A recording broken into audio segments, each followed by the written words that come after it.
Hello everyone, magandang oras sa atin lahat. Welcome to my videos. Maraming salamat sa panonood at lalo na sa mga nag-subscribe.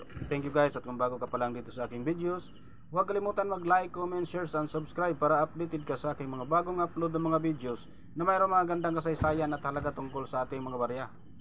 Guys, ito yung 10 yen coins ng Japan guys, na hindi rin nagpapahuli sa presyuhan doon sa ating mga selling online.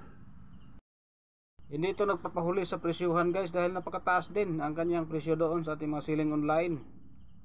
So ito yung napaka short na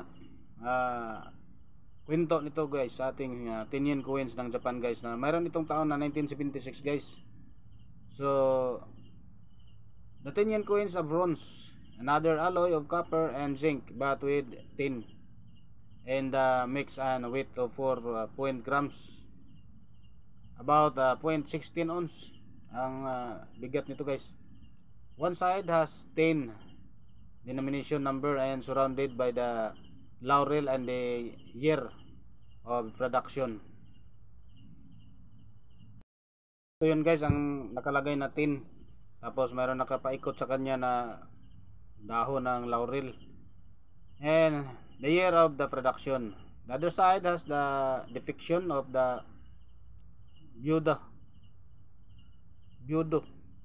in a Buddhist temple in the Kyoto known as the Phoenix Hall. Fun fact, all 10 yen coins minted before 1959 have a ridge edge. So napakagandang kasaysayan pala nito guys. Mayroon itong napakagandang kasaysayan guys kapag ating sinasaliksik ng mabuti guys. So hindi basta-basta rin itong coins na ito guys dahil napaka-rare nito. Dahil sa panahon ng gira guys, mayroon itong nakatago dahil kinokonfiskate sa ating mga nagmamay-ari nito guys. So konti na lang ang hinanap nito guys. Mayroon pang nawawala na hindi pa nakita na mga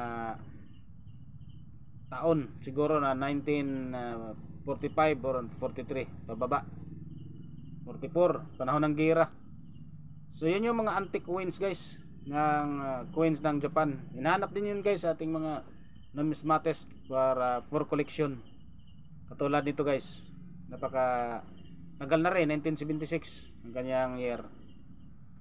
So mataas din ang bintahan nito guys sa ating selling online sa eBay guys, Lazada at Carousel. Hindi rin nagpapahuli sa presyo dahil umabot din ng 13.99 US dollars kung wala pang grado. So lalo na kung may grado yun guys, napakataas dahil isang antique ang tawag doon kapag medyo matanda na ang ating barya. So yan guys ang ating mga information tungkol dito sa 10 yen coins guys. Maraming salamat sa nanonood at God bless ating lahat.